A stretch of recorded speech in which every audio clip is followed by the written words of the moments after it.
Greetings and welcome to this week's edition of 401k Real Talk. This is Fred Barstein, contributing editor at wealthmanagement.com's RPA Edge and CEO at TROW, TPSU and 401k TV.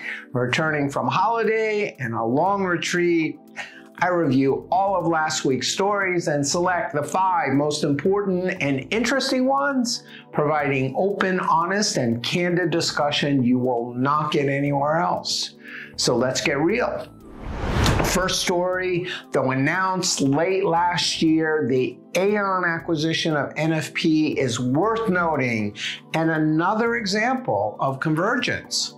There has mostly been a bright line between the institutional and advisor-sold retirement markets. The retirement is a small percentage of NFP's revenue, which is led by P&C, benefits, and wealth, and there is likely not much integration expected between Aon and NFP immediately. The deal could be a harbinger of large markets like Aon looking for more exposure in the smaller retail markets. Meanwhile, Madison Dearborn, which purchased the then NFP, public NFP for $1.3 billion in 2013 and sold it for $13.4 billion to Aon, has shifted focus, buying Wilmington Trust, now Great Gray, and separating FlexPath and RPAG and their senior leadership from NFP retirement last year, both focused on CITs, practice management, and technology.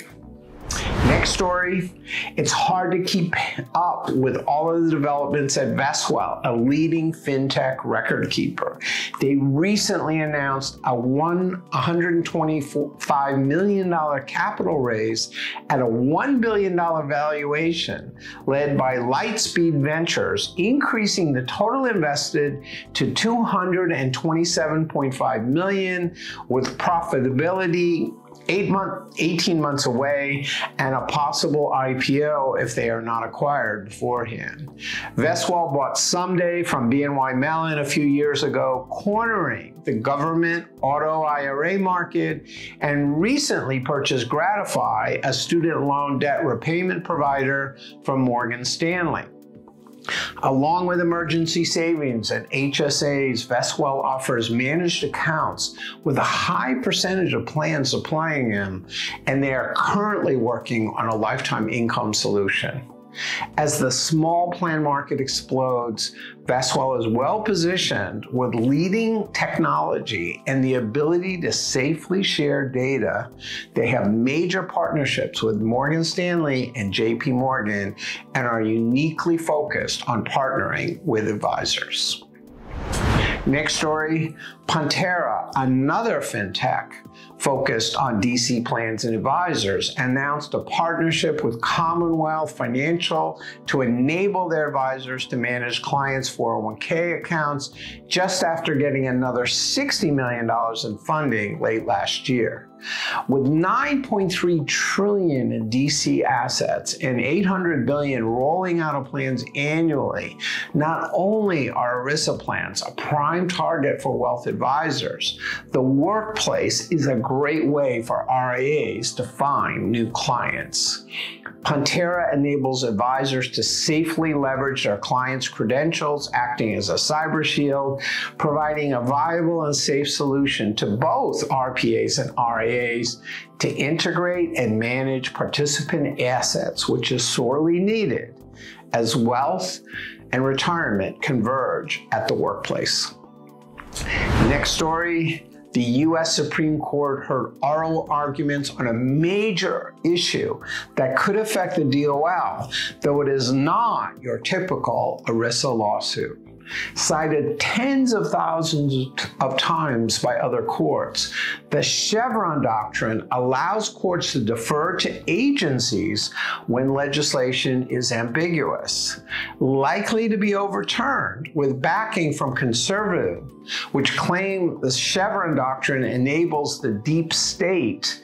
The ruling could emasculate the DOL rule, making in general and their fiduciary rule specifically. Stay tuned. Finally, is the party over for the RPA M&A market, with many of the larger, well-known practices sold and a limited pool of RPAs to begin with? The leading M&A banker, Dick Darien, thinks so. But the convergence of wealth and retirement is growing, attracting RIA aggregators like Creative Planning and Carson, while RPA aggregators are buying wealth firms, which could lead to a resurgence if successful. Read my column and interview with Darien to learn what's next for RPAs. So those were the most important stories from last week. I listed a few others that I thought were worth reading, covering the DOL's guidance on pension-linked emergency savings, Morningstar's outline of the best retirement income strategies, a review of the 2023 ERISA landscape, a DOL report on ERISA audit quality, and finally, a comprehensive guide to PEPs. Please let me know if I missed anything or if you have any comments. Otherwise, I look forward to speaking with you next week on 401k Real Talk.